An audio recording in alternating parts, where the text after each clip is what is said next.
Alrighty, guys. Happy July 4th weekend.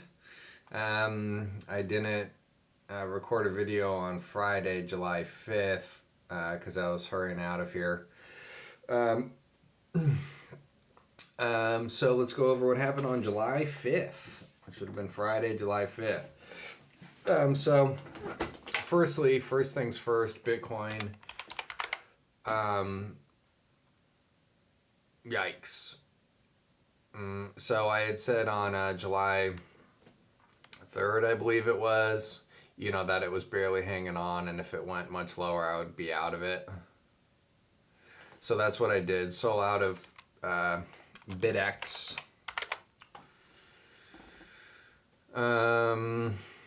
Sold out of BitX in the morning, somewhere around here. $26 and, what is that, 70 cents? Maybe 76, something like that, $26. So like right here, got out of that like right away. That was a 23% loss on that one. Position sizing, super important. I said, that's a starter position and this is a 2x Bitcoin fund. So I usually take on like half for a starter position. So 23% loss on that one. Bitcoin on another note,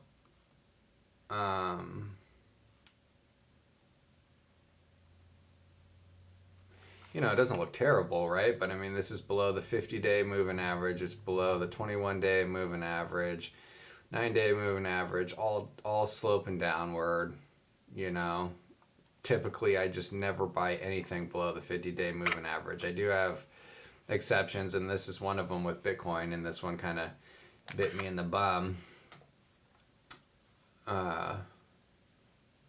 But, some of the Bitcoin miners I think are still looking fine. Yeah, Marathon looks great here, honestly. Yeah, see? This is why I'm so confused on if the Bitcoin bull market's over or not. I mean, all these Bitcoin miners look fantastic.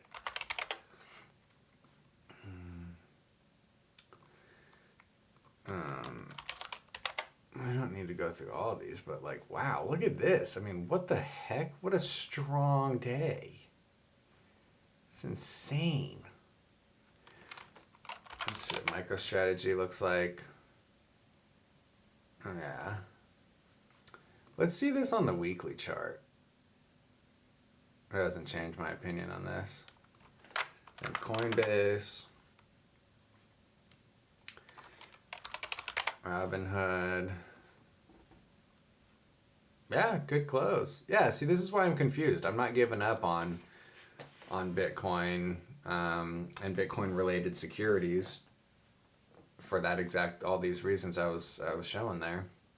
Let's look at Ethereum, by the way.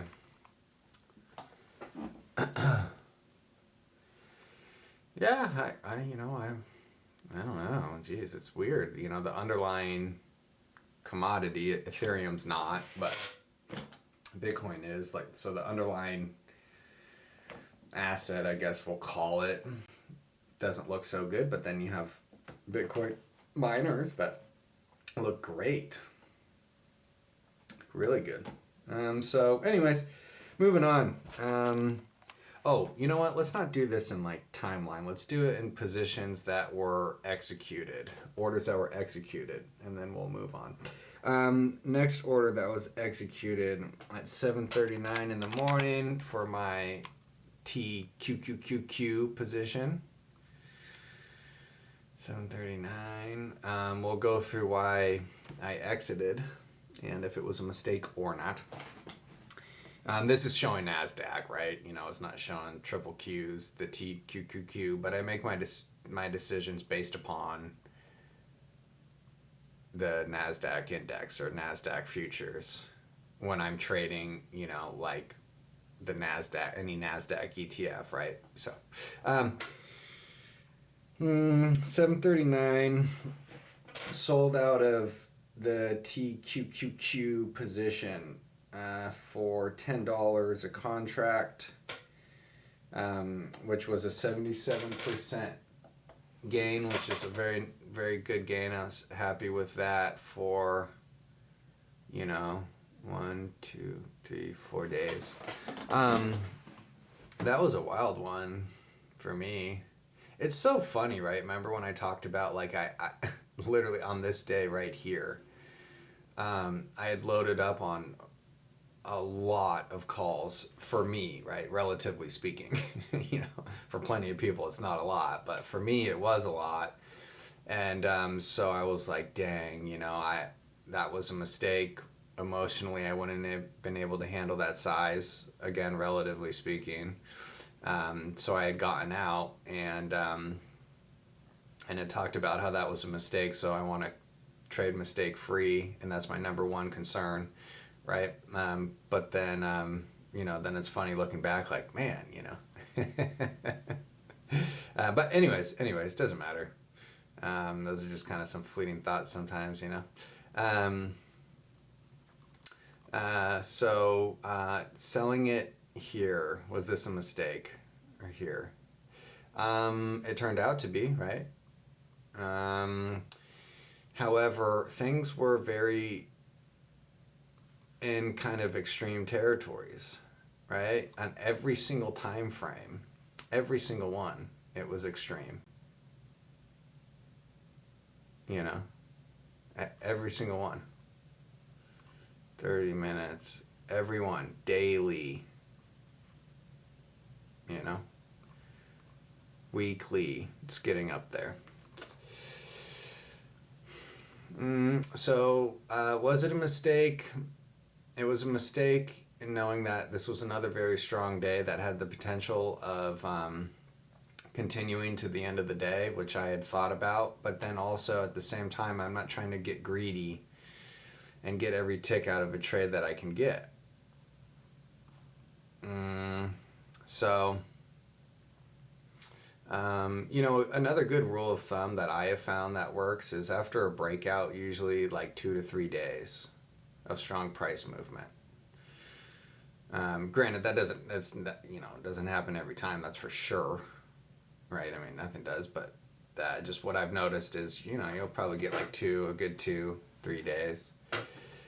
So I figured that, Friday could have been a strong day, but I didn't want to risk it. And then you had, boom, some heavy selling, and here too.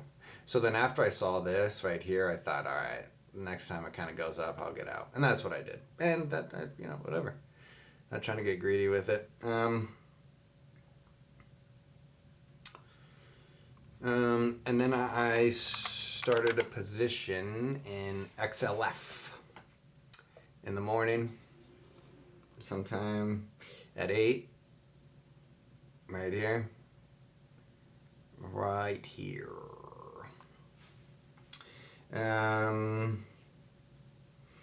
XLF, September 20th, $39 strike price,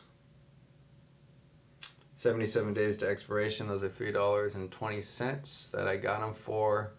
At the close, it's $3.70. But again, I mean, I'm looking at the price of these contracts now, so sometimes after hours, it's just like ridiculous. I don't know how that stuff happens, but it does. Why did I get into this? Well, first of all, bank stocks look good. Second of all, you'll get rotations during bull markets. And third of all, I mean, so then you look like Goldman Sachs. I mean, what a great looking chart this is. Beautiful. JP Morgan, got a good, broke out to all-time highs, and then it's pulled back. All right, so I thought, that's good. Bank of America looks, whatever, uptrending, it's whatever. Wells Fargo, same kind of thing, it's uptrending, looks fine. These types of patterns I don't like. It's so jagged, makes no sense, right? When there's so much better other stuff to go after, like JP Morgan, right? It's so much clearer and smooth, and same thing with Goldman Sachs, recently anyways. And then I remember we were talking about how I wanted to add to the position in Goldman Sachs, but I don't particularly like individual names so much. And so then I had made the decision that if I was going to add, it was just going to be to XLF. And it looks good. These moving averages have been converging here. We've got 3 months of consolidation, and they're converging and have the potential of, they're starting to move up. So it has the potential, so it meets my criteria. We'll just leave it at that. Meets the criteria. So I place the trade. That's how it goes. Maybe some sort of little flagging pattern, upsending triangle. Regardless, it's an uptrend. Moving on.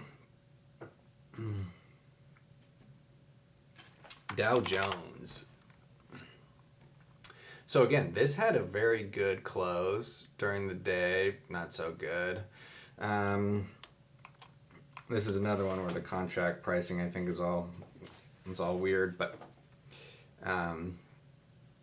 given to how it was when the market closed, this must have happened like a couple minutes after. But anyways, August 24th, $390 strike price.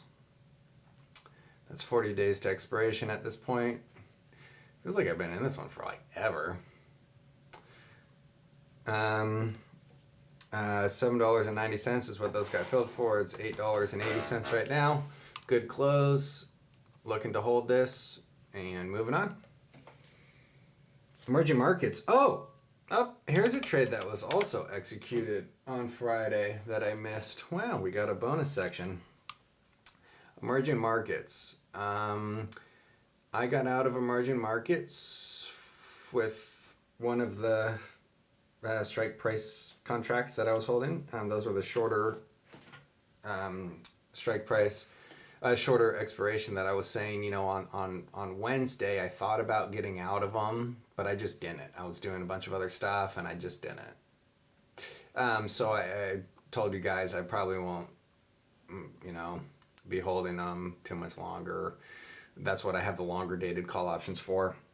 I forget. 44 days. Oh yeah, so those weren't really.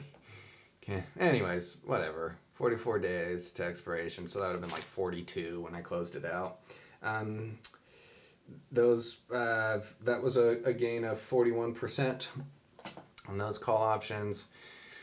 We're still in the longer dated call options. Those are September 30th.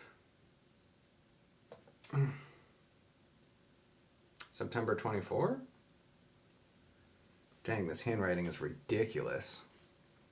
Anyways, 85 days to expiration. $42 strike price. Those were $1.99. Those are currently $2.54. This still looks good. My thesis on this remains the exact same. It has room to run. So I get longer dated call options, take the win on some shorter dated ones, and let the longer dated call options run. Also, Taiwan Semiconductor, how does this look? All-time highs. I believe emerging markets is 9% of its fund is in Taiwan Semiconductor, and then like the second closest one is maybe 2% or 1%, 2%. I think it's Alibaba and JD.com maybe. I mean, this is a no-go for me, but is this horrible? No. I mean, it's a no-go, but it's not a full-on disaster. And then I think JD.com is another one in there. I could be totally wrong,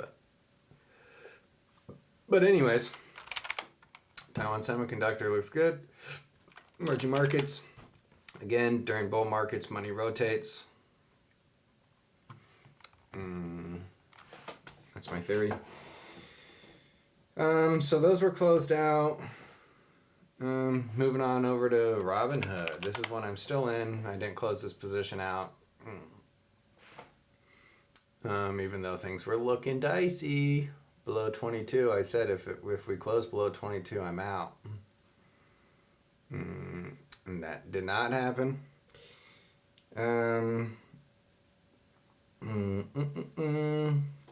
September 24th, $20 expiration. September 24th, $20 strike price. I don't have it written down how many days to expiration that is. Was it June? It's probably like 60 days or something. 81 days, 80-ish days. That was written down maybe a week ago, so like, I don't know, 77 days. Still looks fine.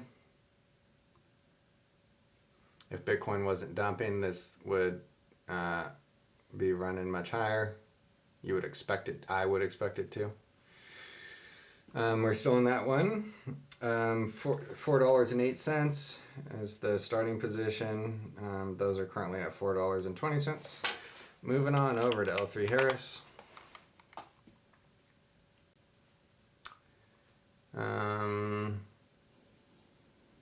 Same old, same old.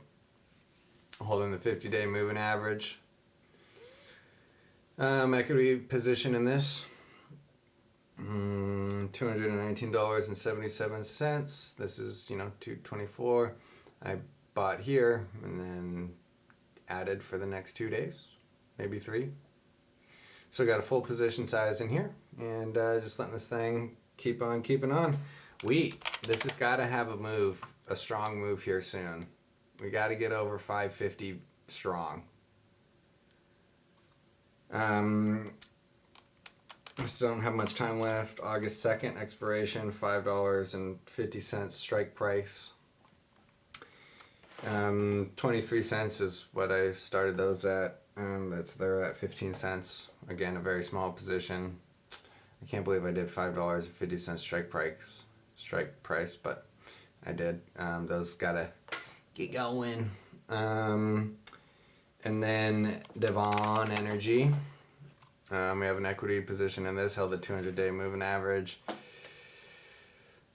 Don't have much of an opinion on this. I mean, if this thing closes below 46, I will get out. Although that is kind of around support and all that, but if it's not going to hold the 200-day moving average, I don't have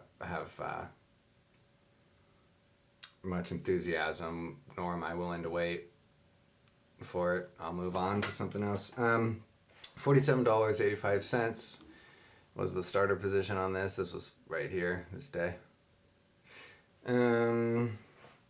Let's see what oil's looking like.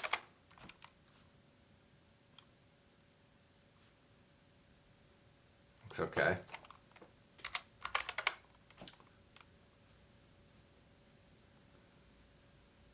It's whatever. Yeah, I mean, I could certainly see this pulling way back, and it's still totally fine, So, what else are we looking at? Energy. Yeah. None of this is that unexpected.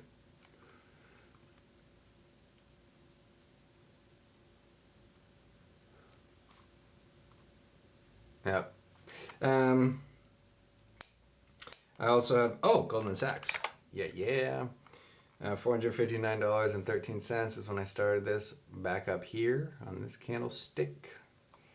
And then we talked about this that one night, remember, with the Federal Reserve's bank stress test that came out and showed how all the banks are worse off than they were last year, but clearly market doesn't care. So my opinion is meaningless, right? So I said I wasn't going to sell it. We'll see what happens. And so it's up $5 on that. That's cool. Robinhood, I also have an equity position, $22.07 as well. So it's up a little bit. And that's it for current positions and everything that happened. Now moving on to futures. And pretty uneventful day. I gotta write down what's happening this week. We have some bond auctions happening on Tuesday and Thursday, I believe. Tuesday or 10-year, Thursday or 20-year, and we have Jerome Powell talking and stuff. Is there a CPI report coming out? Anyways, I don't like to trade futures around any of that stuff. Unless it's an absolute perfect setup. Other than that, I don't even want to bother with it. So let's go to some futures trades that were made. So 7:35 in the morning. The Dow Jones. Maybe I'm just trying to get this thing going. 7:35 in the morning. Somewhere around here. Yeah. Yep. Somewhere in here. 36. 36. Oh, yes. Yep, I remember this. 36. It held support here, right? Bum, bum, bum, bum, bunch of times. But these are 5-minute charts, so if I can scalp a little bit here and there, I will. 36 to 39, that's $15 a contract, right? Because every time it got right around 40, it kind of sold off. And I wasn't looking for anything crazy. Just boop, get the day started. Okay. And then the last one I did was another Dow Jones at 8:36. I remember this one because I added to this position down here. 8:36. Ah, yeah, right here. And I was off a little bit on the timing. I didn't write this one down right away, but oh yeah. Shoot. Well, I don't have it written down exactly the first place that I bought it. But it was probably around here or something. Because I figured right in this area was support. And then it had sold off, which I didn't expect it to. But I did add down here, somewhere down here, for an average price of $396.20. I have that written down, 620. And then I got out at 628, so right here. That was a total of $45 per contract. And the math might be off just slightly on this one, guys. I mean that's kind of what it was. But I remember I wasn't writing this all down in the moment, but that whole sequence of trades. So maybe that was like 4 or 2 for $45 per trade placed. So, right, that was the average, right? Because one of them was like a $25 gain. The other one was like 70 or something. So I just wrote down like 45. So maybe the math's not perfect, but I mean, it basically checks out. Oh, shoot. We're still in Amazon as well. Oh, and that was it for futures. So yeah, that was it for futures. Moving on, Amazon. Amazon, I've forgotten to mention this one. Jeez, Amazon. Amazon, we're still in this. If AI is still a fad or still a thing markets care about, then Amazon can continue to work very well. This is what I believed was holding Amazon back versus its competitors in the tech space, and Amazon's AI has proven to be very, very good. At least the reports that I saw. And again, I mean, those reports could have been paid for by Amazon, right? It's usually how that stuff happens. I mean, the people that do these reports are not doing them for free. So, anyways, August 24, $200 strike price. That's 33 days to expiration, $10.35. Those are currently at $9.50. And again, I was talking to you guys about how I was forcing this trade. And I was, but wasn't absolutely terrible. Was it a mistake? Yes. Yep. it was here. But I did have a theory that if it gets over 200, it could probably move significantly higher. So that kind of overrode my trade decision. And could that go into the FOMO bucket? Maybe. But I did have the opinion on anything over 200, and I think it could have run significantly higher. And it didn't do that. So, whatever. Still in it. Was it a mistake? No. Did I force it? Probably. But does that make it a mistake? It does. It's a conundrum. All right. Now let's move on to what we're going to be doing for the coming week. So the coming week, man, if Dow Jones can act right, that would be sweet. I could add to this, but I did tell you guys that I'm happy with this position size. I wanted a larger position in those NASDAQ calls, but I just never got there. I feel like recently I've been trading managing more positions than I normally do. I normally am just like in NASDAQ calls, or normally just like in Dow calls, or like a sector, not these individual names, but I am. So anyways, I have less positions than I did on Friday, so maybe we could get back to honing in. Yeah, if this thing could start getting going, that would be really cool. Really, really cool. XLF, same thing with XLF. If this could kind of get going, this one could be really nice. Same with emerging markets. Same thing with Hood. Same thing with any position I'm long in. But you guys understand what I'm saying, I mean, these are great bases that have the potential of breaking out. Silver, I had noticed, had a strong day and I had gotten out. Right? But does this bother me? No. Am I human and do I have those thoughts of, man, I missed out? Sure. But I have a plan, trade the plan, that's it. Let's see let's look at gold. Yeah, jeez. Oh shoot. So gold miners. I can't take my phone out. I took some pictures of some stuff that I wanted to look at for the plan for next week. Because look at that. Wow. Price of gold. Jeez. And copper stocks. That's right. So copper, let's see how this looks. Great. Over the 50-day moving average. Let's look at some of the best performing copper stocks. Hudbay Minerals. HBM. Whoa. See, the problem with this is what's the risk to reward, For me, this is too much of a risk. But that does look good, right? ERO.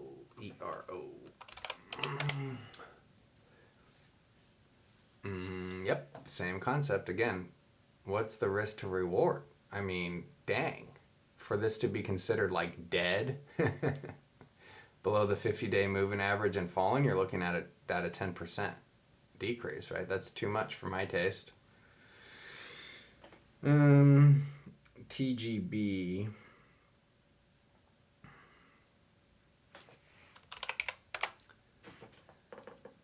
Wow, we're getting into some pennies. Yeah, so a bunch of copper stocks look really good. CCO. So these are something to keep on the watch list. So that's what I'll do. I'll keep these on the watch list. I wonder what the options market's like in this one. Probably a little bit more liquid, but I have no clue.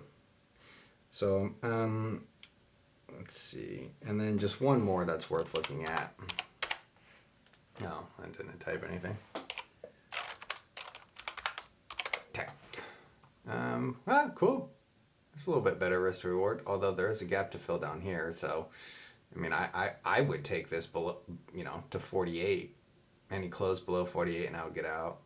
So yeah, these are cool. This is awesome. These are some good ones for the watch list. Copper. There's a bull market somewhere, like Kramer likes to say. Precious metal stocks. KGC. Wow. Again, this looks great. So yeah. So precious metals, gold miners, copper stocks. Dang. Missed that one, huh? CDE. AU. Wow. Dang. Man, maybe gold's about ready to make another leg higher. That would be so killer. That would be so sweet. And again, usually what I do is I just go long buy call options in GLD, Is there a 2x gold that I've done? I feel like there has to be. There's gold miners. There's the gold miners ETF. I've traded that one. There's got to be a 2x leveraged one. Huh. Oh, is it UGL? Yep, that's what it is. That's a 2x leveraged ETF. I have traded that before. So, next week, Dow Jones, watching all the indexes, XLF, and gold stuff, copper, precious metals. Let's take a look at wheat here real quick. Let's see. Yeah. Yep. I'm gonna need a big move in this one for those other positions to work. So that's it. Hope everyone's having a great 4th of July weekend, and next week's gonna be great. All right, we'll see you guys.